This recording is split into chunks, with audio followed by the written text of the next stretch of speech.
Hi, I'm Olivia Dean, and good morning to our primary school students who are joining us for Learning at Home TV. Coming up in our Kindy to Year 2 English lesson, we are going to talk about our feelings. During maths, we'll describe two-dimensional shapes and three-dimensional objects, and in science, we will investigate what we can see in the sky at night. So I hope that everyone is ready to learn with the help of some wonderful Queensland teachers. Let's do it.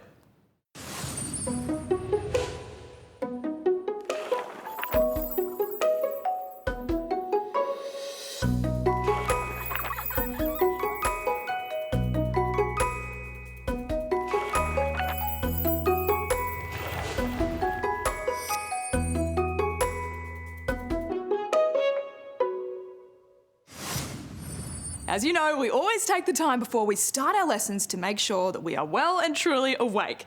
Exercise is important for our bodies and our mind. So let's join in with some skills that some of you might recognise from football training. Hi, I'm Jason. Hi, I'm Arthur and I'm in grade 2. And what's your favourite sport, Arthur? AFL. AFL. And what are some of your favourite moves to do in AFL? Hand passing and kicking. Fantastic. We're going to do some AFL moves now. Jump off the couch and join us. The first thing we're going to do is we're going to do some footwork. Okay. So we're going to take a step back. We're going to pretend like we're moving forward. That's it. Onto the other foot. You can even drop it down into a lunge if you want as well. That's it. Other side. Excellent. Okay, the next move we're going to do is one of your favourite moves. We're going to do handballing with a partner. Okay. So how we're going to do that? Platform. And what's in this hand? Ice cream. Ice cream. We're going to squish that ice cream into the back of the ball, just like that. All right, let's give it a go. Couple with each other. Oh, good work, good work. Good, good, good. Okay, the last move we're going to do is we're going to pick the ball up off the ground. So the way we're going to do that is we're going to get nice and low, bending our knees, dropping down and up. Okay. And the other side, down and up. All right, Arthur, you give it a go for me. Down, pop it down and back. Down, back. Last one. Fantastic. Thank you for joining us in this brain break. Now to learning. I'm all ready for English now, and I hope that you are too. Do you sometimes act differently depending on how you are feeling? Today, Stacey is going to share a funny story about a boy with a very unusual name. She's going to explore words in the story that tell us about the boy's actions and how this lets us know how he is feeling at different times in the story. Hi, I'm Stacey. Do you know that our actions or what we do can give good clues about how we're feeling? What if I was to yawn? How do you think I'm feeling? That's right. I'm tired and maybe a little bit sleepy. What if I was to laugh or smile? How do you think I'm feeling? Yes, that's right. I'm happy. The words we use to tell us about our actions are verbs. The words yawn, smile and laugh are all verbs. They tell you my actions or what I'm doing. Today we're going to look at verbs an author uses to tell us about the actions of a character in a story and how that character is feeling. Remember, the author is the person who writes a story. We're going to watch a story about a little boy called Murgatroyd. See if you can tell how Murgatroyd is feeling at the different times in the story. The story is called Murgatroyd's Garden. Once upon a time there lived a little boy called Murgatroyd. He was a very happy boy and his mummy and daddy loved him very much. There was only one problem. He hated having his hair washed. Every time his mummy and daddy said, "Murgatroyd, it's time we washed your hair," he would start to scream. Now, Murgatroyd's screams were not like any screams you've ever heard. They were amazing. They were so loud, people could hear them everywhere. Even the Queen heard them. She was so surprised, she dropped her crown and broke it. One day it got so bad that the mayor called a special meeting. This can't go on any longer. What shall we do? Asked the Queen and the President. Finally, the mayor had a bright idea, so an urgent telegram arrived at Murgatroyd's house. No more hair washes by order of the mayor, it read. The weeks went by. Nobody could believe how peaceful it was without those screams. They all threw away their aspirins and their earmuffs. Really nice. Murgatroyd's hair became so dirty that things started to grow in it. At first, nobody worried very much about it. Murgatroyd's mummy just picked the flowers and put them in vases. Soon, the house was overflowing with flowers. Soon, Murgatroyd became famous again. People began coming from all over the world to see Murgatroyd's garden. The garden grew bigger and bigger. Murgatroyd grew smaller and smaller until his little legs couldn't take the weight anymore. Murgatroyd just sat there day after day, getting more and more miserable, while the flowers grew prettier and prettier, and the apples got bigger and juicier, and birds and animals of all kinds made themselves at home. Even Murgatroyd got worried now. Soon there would be all garden and no Murgatroyd. Everyone agreed the garden had to go. So Murgatroyd's mummy and daddy got busy. They shooed away the birds and they shooed away the animals. Then what do you think they did? They washed Murgatroyd's hair, of course. Oh, thank you, Mummy and Daddy. I like my hair clean. I promise I'll never scream again. And he didn't. And now his hair is lovely and clean. Now that was a funny story. Imagine a garden growing on top of your head. Do you remember what Murgatroyd did at the beginning of the story? What is the word that tells us about his action? That's right, he screams. Screams is a verb. It tells us about Murgatroyd's actions or what he is doing. What does Murgatroyd's action tell us about how he's feeling at the very beginning of the story? Yes, he's feeling unhappy and upset. The story doesn't tell us that he's upset, but we can tell from his actions that he's not happy. Do you know anyone who howls and howls when they are upset? What about at the end of the story? What are the words that tell us about Murgatroyd's actions? I remember from the story that he loves his new hair and that he promises to always wash his hair and never scream. What do Murgatroyd's actions at the end of the story tell us about how he is feeling? Yes, I think so too. He's feeling very happy. And I think also very relieved that he no longer has a garden growing out on top of his head. Have a look at this sentence that I have written. Let's see if we can do it together. I'm going to start with the character in the story, and his name was Murgatroyd. Murgatroyd, his hair every day. Let's have a look at this sentence together. Murgatroyd, his hair every day. That doesn't sound right, does it? Murgatroyd, his hair every day. Where is the action happening in this sentence? What is Murgatroyd doing? There isn't one in my sentence because this isn't a sentence because it doesn't tell us the action because it's missing the verb. Let's see if we can fix this so that our sentence makes sense. If I move those over there and I remember that Murgatroyd was washing. Let's have a look at our sentence now. Murgatroyd washes his hair every day. Murgatroyd, to tell what Murgatroyd is actually doing, is that he's washing his hair. Now, let's read our sentence together. Murgatroyd washes his hair every day. Today, we learnt that the actions of a character in the story can tell us a lot about how they're feeling.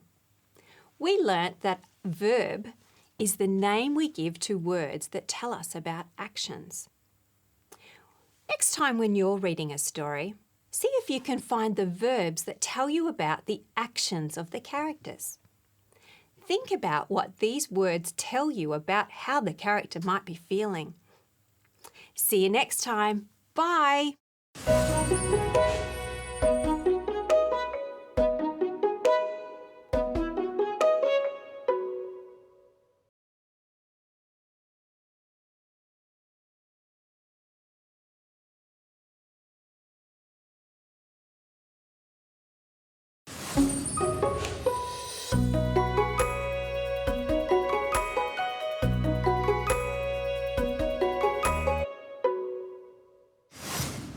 Shapes are everywhere in our environment. Wherever you look, you will see three-dimensional objects like spheres, cylinders, and cubes, or two-dimensional shapes like circles, rectangles, triangles, and squares. Today, Kristen and Monique will help us describe the features of both two-dimensional shapes and three-dimensional objects, and I promise you, it will be shape-tastic. Hi everyone, my name is Kristen and this is my friend Monique. Hi Monique. Hi Kristen. Today we are going to learn about the features used to describe three-dimensional objects and two-dimensional shapes. But before we get started, let's remember what a three-dimensional object is. A three-dimensional object is an object that has three dimensions: length, width, and height. A cube, a cylinder, a cone, a rectangular prism, a pyramid, and a sphere are all examples of three-dimensional objects. Let's look at some of the features of these three-dimensional objects. All three-dimensional objects have surfaces. A surface is the outermost layer of a three-dimensional object. Surfaces can be curved or flat. Three-dimensional objects also have edges. An edge is formed when two surfaces meet. Some edges are straight and some edges are curved. A corner or vertex is a point of a three-dimensional object where the edges meet. An object can have one corner or many corners. Some three-dimensional objects only have a curved surface, such as a sphere, and have no corners or edges. Some three-dimensional objects only have flat surfaces, such as a pyramid, rectangular prism, or a cube. These objects have edges where the faces meet and corners where the edges meet. Some three-dimensional objects have both curved and flat surfaces. And some three-dimensional objects have both curved and flat surfaces, such as a cone and a cylinder. As we just saw, many three-dimensional objects have flat surfaces. These flat surfaces are called faces.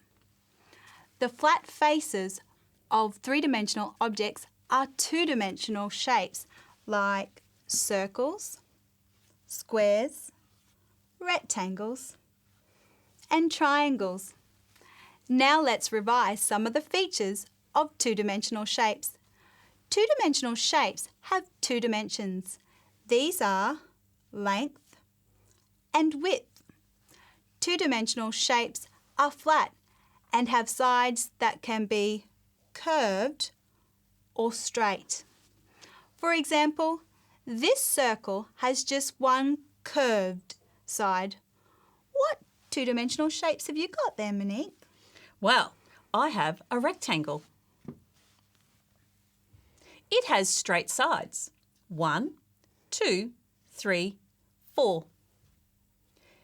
There are two short sides, which are the same length, and two long sides, which are the same length. Another feature of two-dimensional shapes are corners. On a two-dimensional shape, the corners are the points where the sides meet. Kristen, How many corners does a square have? Oh, I know the answer to this question. This square has 4 corners. 1, 2, 3, 4. A straight side meets with another straight side. Monique, since we're getting so good at describing the features of two-dimensional shapes, I have a fun activity for us to do. Awesome. What is it? We are going to investigate different ways we could sort these two-dimensional shapes by their features. Kristen, how will we sort these shapes? Let me think. There are many different ways to sort two-dimensional shapes into groups. I am going to sort them into shapes with corners and shapes without corners. A circle has no corners. It has just one curved side. I will put all the circles in the area labelled shapes without corners. All shapes with no corners belong to this group. But I'm not sure where to put these other shapes. Can you help me, Monique? Absolutely. Rectangles, squares and triangles all have corners. They are points where their sides meet. 1, 2, 3. Triangles have 3 corners. They can go in the area that is labelled shapes with corners. All shapes with corners belong to this group. 1, 2, 3, 4. Squares have 4 corners. The square also belongs to this group. You have a turn, Kristen. Oh, lucky me. The last shape. A rectangle. 1, 2, 3, 4. Rectangles also have 4 corners. The rectangle will go here. I have sorted my two-dimensional shapes into groups, shapes with corners and shapes without corners. How did you go? Maybe you thought of another way to sort the two-dimensional shapes. You may have sorted them into groups with straight sides and curved sides, or maybe by how many straight sides or even corners they have. Remember, there are many ways to sort two-dimensional shapes into groups. Thanks so much for joining us today. You might like to be on the lookout to find different two-dimensional shapes and three-dimensional objects. Show somebody what you find and don't forget to describe the features. Have fun. Bye, Kristen. Bye, Monique. Bye, everyone. Bye, everyone. Oh, I think I'll be thinking about squares and triangles and cubes and pyramids for the rest of the day. And looking to see examples of them around my home, I think too. What's next? Well, we have some useful information that I believe is going to help you with your reading. Hello. In this Let's Read session, let's talk about blending sounds in words. That means building a word from individual sounds by blending the sounds together. For example, when I hear the sounds a, t, I can blend the sounds together to build the new word mat. Let's practice blending sounds. Listen as I build the first word. P, o, t, and I blend it together. Pot. Let's try another one. Ready? F, I, sh. Fish. Now, let's do this one together. I will say the sounds, then you can blend the sounds to say the word. Are you ready? T, a, p. Blend the word. Tap. That's right. T, a, p. Tap. Let's try another one. B, e, ul. Blend the word. That's right. B, e, ul. Bell. Great job, everyone. Keep practicing, and I'll see you next time.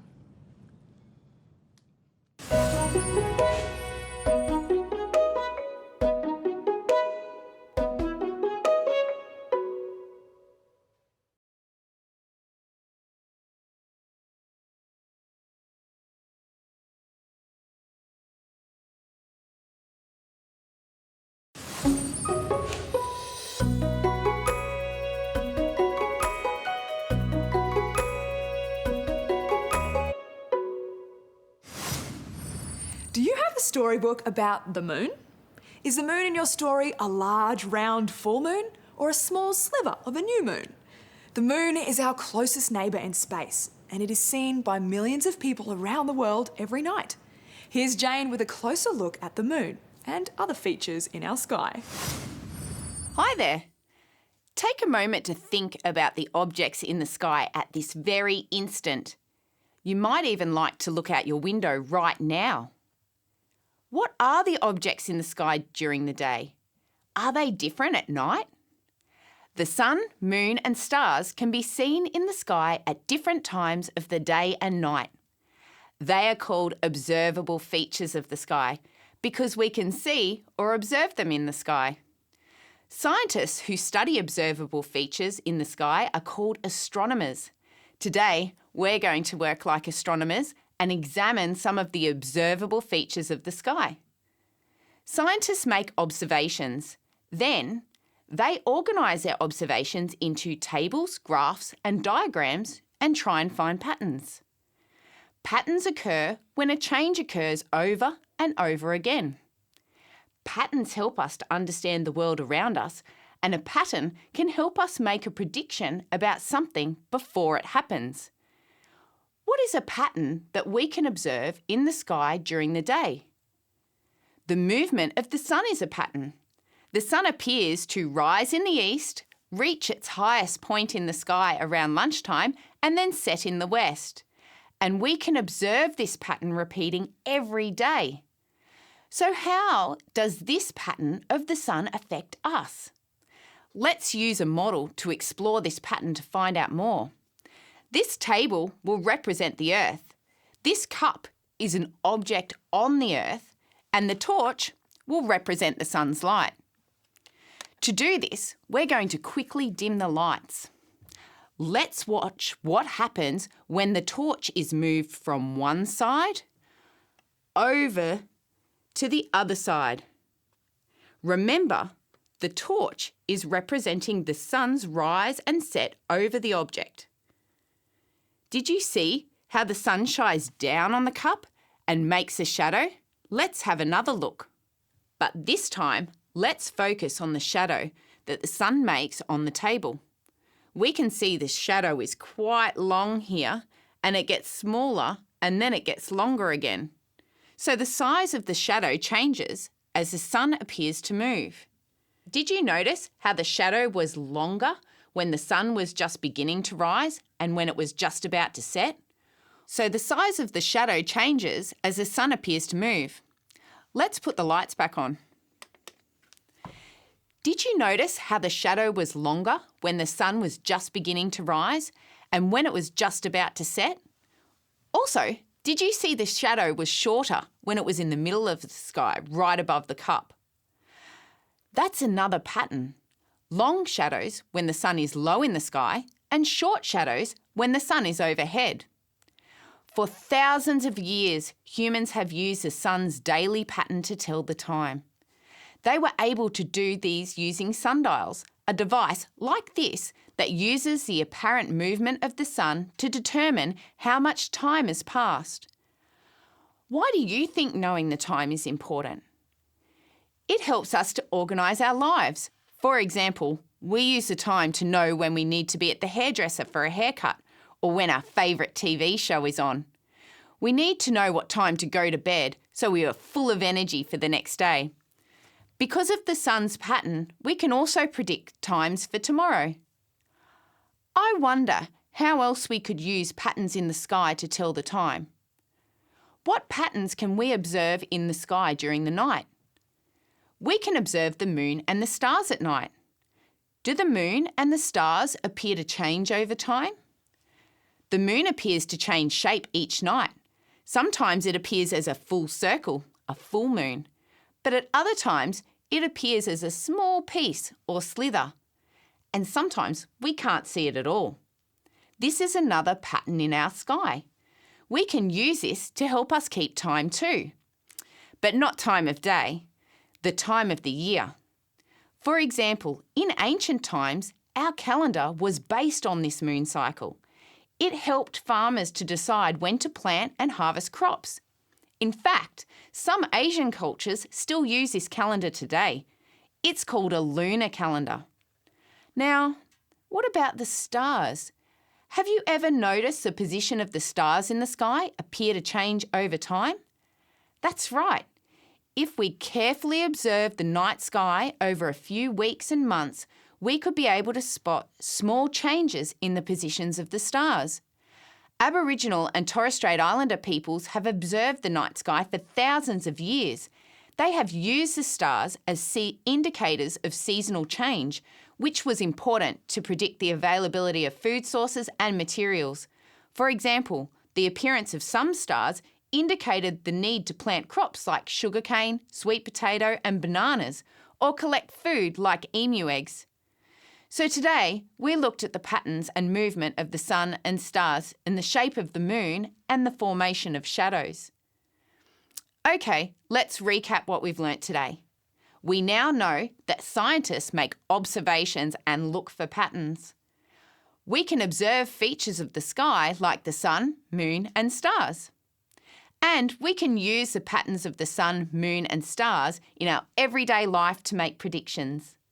Now it's your turn. You might like to practice your observation skills of the sky. Why don't you observe the features of the sky once a day through a window? You could draw or paint a diagram of your observations in your scientific journal. Or you might like to explore your own sundial outside by recording how a shadow in your backyard changes shape throughout the day. Have fun. See you next time.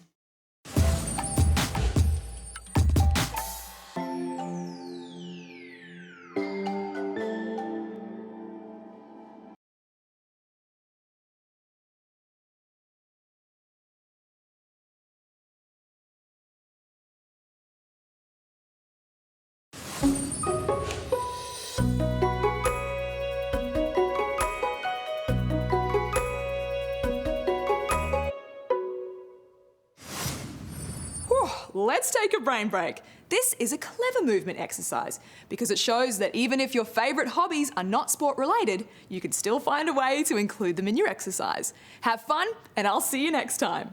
Middle primary kids, your lessons are coming up next. Hi, I'm Jane. And I'm Maeve, and I'm in grade 5. Maeve, what are your favourite hobbies? I like violin, the trampoline, and to dance. I think that we can turn any hobby into a physical activity move that we can do in a small space. How about we try a violin move, Maeve? What can we do? We can do bow arms. Bow arms. Hold the violin and reach Bow. and stretch the bow arm. And changing arms. Yes. Hold the violin, reach and stretch the bow arm. Righto, what about trampolining? We can do some star jumps. Out into a wide shape and back into narrow. Out, in, out, rest. Okay, the final move, a dance step we could do here. Yes. Step, kick, step, Kicks. step, kick, step, kick, step, kick, step, kick. That's it from us for today. Thank you for moving with us. Enjoy your day of learning.